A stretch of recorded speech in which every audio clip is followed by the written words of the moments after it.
Hey guys, WhatiF here, and welcome back to NASCAR 2003 for race 3036. We're going to Talladega. The second time of the season we're going to this. And will this continue our horrific bad luck? I guess we'll see and find out. Or probably the title of this video will probably give it away. But I don't know. I've never seen a track be so cursed. And it is literally based on Indian burial ground. So I'm not really shocked, but it's affecting me outside of the entire state. So, I don't know. I don't know what's going to happen. Dale Jarrett's got a good point lead on Jeff Gordon for a second. I was looking at this, and apparently Dale Jarrett's average finish is 8.6, but Jeff Gordon's is 8.4. So, I don't know how that works. You would think Gordon would be, or Jarrett would have a better average finish than Gordon, but that's not the case. So, I'm lost on that stat. I guess maybe in their top 10s, or I guess maybe their bad races, I guess Gordon's races were slightly worse than Jarrett's if he's running outside top 10. I don't know. I don't understand it. Paint scheme, the 2002 are made sharply forward, good car, and that's really it for the recap. So before we jump into it, thank you to my tier 2 Patreon people as well as my YouTube and support channel. First, you get early access to videos like this as well as other stuff, because there's a lot of videos that are as like members only that already. So it's more than just one for this series. So if you want to just catch up on it or see them early, that's an option. So, but thank you, and channel emotes as well as like when I stream, you can put up custom emotes of things. So yeah. Anyways, let's go on Talladega and just see how weird this gets. Car setup, it's just default. Nothing really spectacular or crazy revelation there. So we'll have MRN and friends take it from here and see if they got some good commentary to disperse with us. I don't know if that's the right terminology to use in that sentence, but it sounded smart. Welcome to today's NASCAR Winston Cup Series event, the EA Sports 500, live on MRN from the Talladega Superspeedway in Alabama. We should be in for quite a show today, Barney. Some drivers will tell you that finishing with their car in one piece here is just as good as a win. The close racing makes it very exciting for the fans, but very nerve-wracking for the drivers. Dale Jarrett has an impressive average finish this year. It's amazing, isn't it? This guy is finishing in the top 10 week in and week out. That makes him hard to beat at the end of the year. An unusual back-of-the-pack start for Ward Burton. Yeah, he's definitely not used to having to pick through traffic so early in a race. This could make it an exciting race for him, or it could be disastrous. You just never know when you start in the back. How about the consistency shown by Kurt Busch? Oh yeah, to have an average finish in the top 10 for the season is mighty impressive. It can often be the difference that wins the championship.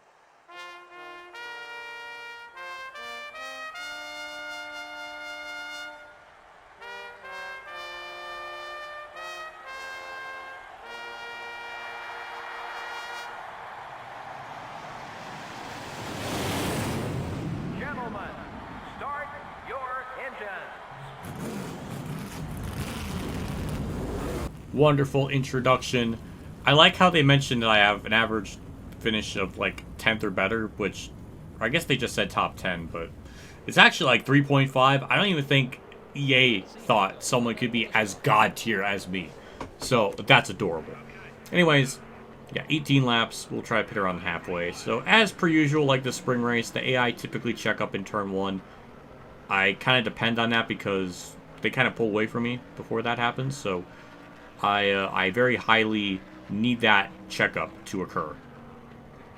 And it didn't really happen. Oh, now it's happening. I had it let up a little bit. Alright.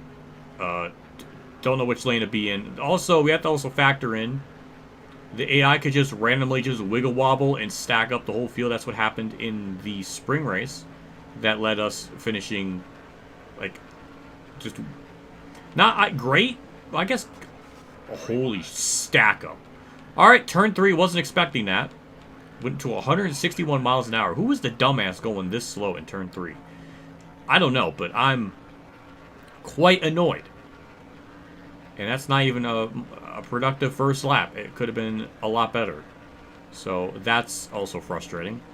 Can someone try to go down low so I can... Oh, that's another stack. That's a big stack up. That is a monstrous stack up. I'm going under track. I'm doing legal passes. What are they doing? It's illegal. I'm sorry. I feel like a freaking dirtbag even making this many passes. But now we're 12th. And this is our race now. Just drafting with Spencer, of all people, to get up to the front or to do something. Because now we don't have a race now. Great. Thanks, game. I need someone to pass me. Because Spencer's not going to cut it. When I was practicing, we were able to hit like 195s. I don't think Spencer's going to be the guy to push us up to through the field. Up to any sign of life in the AI. I don't know. But now we're just in no man's land. Why does Talladega have to be so cursed for me? Why has it got to be stupid? Where they check up and I gained 30 spots from it. It's just nonsense. Now I don't have content. I got nothing to work with. Well, we got someone to race with. Elliott Sadler. Alright, he's going down low. Shockingly, Spencer has not been as slow as I thought he was going to be. He's been pretty okay, so by the weirdest bit of fate, we have to work with Kurt's most infamous rival. You can't script it. You can't script this type of madness. What the Why? Why did he just hit the brakes on the straightaway? This is why we got beef. That's why. And we were gonna catch those cars too. Why does this track have to be cursed for me to be punished in so many different ways? I got a pit to try to be up to sequence with them. I don't know what to try. Can I just have a normal Talladega race? Why is that so complicated?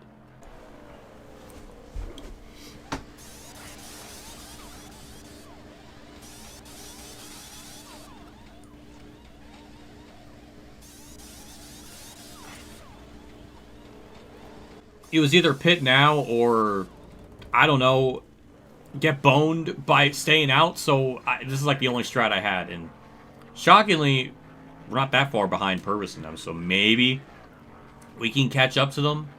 I don't know, to do something. I thought there was a checkup or stack up or something up way above Spencer, but clearly there wasn't. So why he did that, I don't know. The only explanation is just he hated me and decided to brake check himself and potentially, I don't know. It was just stupid. But at least at the bare minimum, we're gonna have Jeff Purvis and Jimmy Johnson to draft with. So that's gonna be the best thing in this awful, weird, dumb situation that I am in. All right, past all the lead lap cars, we got Jimmy Johnson here to draft with. He should be a fast enough car to two-car tango or air bubble push, whatever term you want to use. Well, it's not happening now because Jeff Burns there. Okay, Jimmy's going to give me space? Nope. Nope, all right. I guess we'll figure it out eventually, but don't know where on earth this is going to cycle us out. And now he's up to the outside, so I don't know. I'm so annoyed that we can't just have a normal race here ever. And it's got to be ruined on, like, lap 2. So, this doesn't help me pushing Burton, because when Burton pits, then I need Jimmy. I literally need him to push, to do something. And we're wasting time by frickin' piddle-paddling around the racetrack like a bunch of frickin' lettuces. And I'm not in the mood for it. Why can he not pass Burton? Please, do something. Why is it so hard to get coordinated and to do the most fundamental, basic things in this racetrack? No, he goes up high. Just pure clownery on all aspects of life at the moment. Pass Burton. Do something. It's been 4 laps, and we still can't get situated on who's going to be doing what. Thank you. Now we can make some progress. He's trying to not make progress. He's trying to be an idiot. But I'm going to try to stay behind him and, you know, it's only going to help him. He should be freaking thrilled I'm pushing him. But no, he's being a bitch boy. We cop to Biffle. I will say me and Jim Bob here, really good draft partners. Like, he's fast. Like, we just I mean, I shouldn't even be abandoning my teammate. I should be helping him, but Biffle's slow in this game, unfortunately, or else I would just sabotage Jim Bob here, but I have to stick with them. I'm sorry. I'm a bad team player. This is the last of all the cycled stops. I guess this is going to put us in 7th? Not bad. Considering it took us 4 laps to get situated. This is pretty good shape. Don't know who's leading. That's the other good idea. I have no idea, but top 5 is going to be doable at least. So we're going to get by Jimmy here. Same with Dale Jr. And I guess we're going to, push Bobby Labonte up there. We're just hit 200. That air bubble just... I was on the throttle the whole time, and it just slowed me down 11 miles an hour. That's annoying. So, is the leader just by himself? Is it a pack of 2? I don't know what's exactly going on way up in front of me. But we got one car by himself of Burton, so that should be a spot, or at least a car we for all intents and purposes, should be able to run down. Junior, car low. Thank you. Car low. So 4th, 3rd, and 2nd. This is all of them right here. So the leader, which I guess is Dale Jarrett, is just by himself. So we should be able to run him down. That's if the AI can get their freaking number 2s together. Trying to clean up my image for their algorithm. Did that help YouTube? Did that help? I don't know. Probably not, because I've already cursed before this point. Isn't it a thing where you can't curse for the first, like, 4 minutes of the video? Something like that. I think it's a thing. But with all the editing, I don't know what would constitute, or where that begins. I'm sure I failed that a lot of times. A lot. So that's why I'm not even in their recommendations or anything. That's why the channel's like a zombie, basically. That could be it. I don't know. Conspiracy theories aside, somebody pass Burton so we can catch Dale Jarrett. Because if we're going to lose this race and Dale Jarrett just by himself, everybody in this top 5 should feel embarrassed for letting that happen. And nobody can still get their P's and Q's in the alphabet soup situated. Why? I think we're still gaining time even doing all this stuff, so... Alright, sure. We're gaining. I don't know, I can't explain it, but progress is still being made, even though I wish I was pushing someone. Some individual car to get up there faster. That's what I'm trying to say in my frickin' peanut donut-brained head. I'm mentioning donuts because there's a hole missing in my brain, probably. That's a lot of speed right there. And to the inside. Go! I was barely clear. But into P3. And now we could just draft with Labonte and get to Jarrett. We still have a shot to win this, despite how stupid this race has been. I can't believe it. The power of the undercut. We're catching up. Bobby might check up or do something. I don't know. I'm going to stay up here. I should have went down the bottom. Oh, that's the air bubble. That definitely stacked me up. And now we're 3 wide. 3 wide for lead. Okay, well, at least we got the bottom lane. So we got the preferred angle. Best case scenario. Can we clear all of them? Answer is yes. Can I block all of this? Barely. But new leader as we're heading into the white flag. I can't even believe we're even here. I think the power of Jimmy Johnson's draft, 2-car tangoing, I think helped make up the difference or do something. Somehow. And the undercut. I guess pitting early really helped too. But yeah, now we just gotta block a few cars. This shouldn't be that hard. But the Talladega, the hoax. Hoax? No, the Talladega jinx. It was in full bloom in this event. But it was not enough to put me down. As we're going to go through turn 3, we got the Gibbs teammates behind me. Dale Jarrett just fell apart there at the end, leading. Now he's down to 4th, so that's kind of tragic. And Tony Stewart once again will be 2nd at these types of tracks, which happened a lot to him with Dale Jr. If you ever look back at the stats, it happened a few times. Or at least it was in the top 5 when Junior won. I don't know. But anyways, dub! Talladega! Yes! Me gusta! I can't believe we were in it. I can't believe it. I really cannot believe we won it at this track. With how dumb that was. I probably shouldn't have even won because I went below the track, but You know, if the AI didn't just, you know, brake check and stack each other up and do stupid stuff, you know, I would never even force myself to be in a situation. So, I guess it's controversial. But whatever. I'm done. Rant over. His leg was clipping through the seat there in that shot. That's... I guess it's a nitpick, but I've seen it so many times that my eyes just went to different places. But this is also another track, too, where we get a real-life trophy. That's cool. I like that. Hooray. That's neat. I like that. And that was Talladega. Weird as hell. I'll say that much. Look at the freaking interval. Like, 1st through 10th are 10 seconds back. The top 5 are separated by half a second. 6th and 7th are just by themselves. Another 8 seconds back is 8th, 9th, and 10th. Like, Jerry Nadeau got a top 10.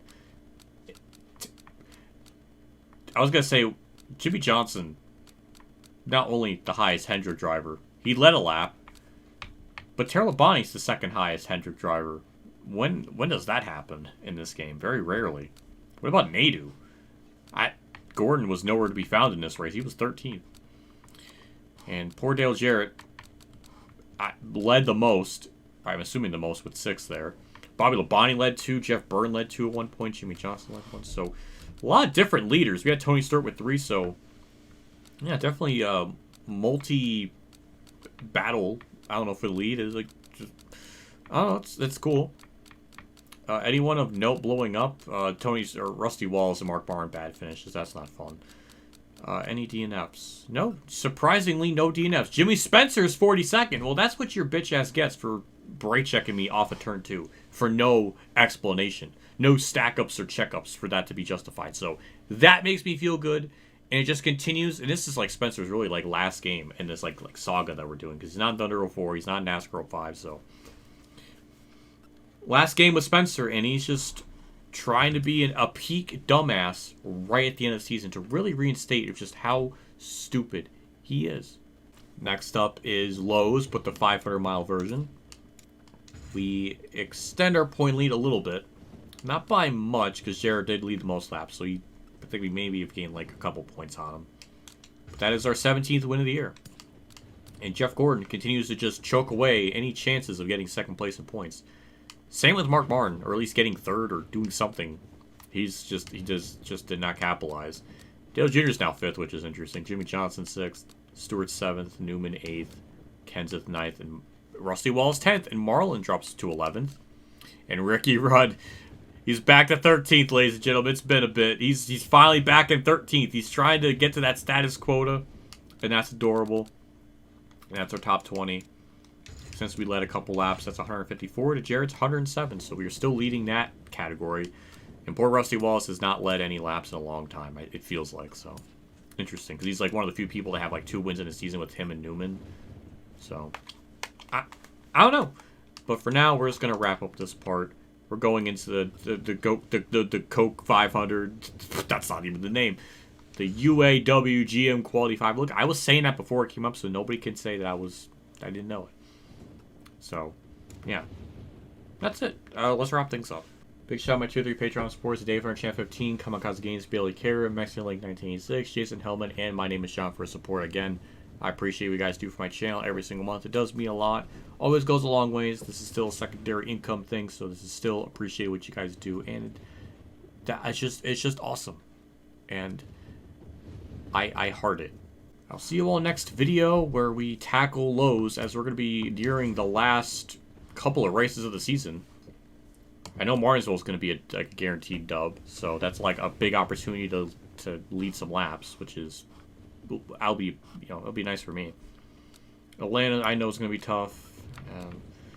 Yeah, we're really only coming across just Phoenix and Homestead now are the 2 big question marks of how we'll do, because you only go there once a year, so it's hard to say. But yeah, I don't think we're definitely not getting to 27 wins, maybe 20 if we're really lucky. But kind of got lucky at Dega because I was not expecting to win there, and my practice runs I was barely able to get a top 5, so it didn't really seem possible. But I found a way somehow.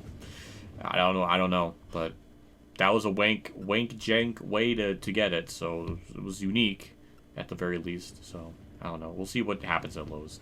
See you all next episode. See you all later, and as always, have a good day, everyone.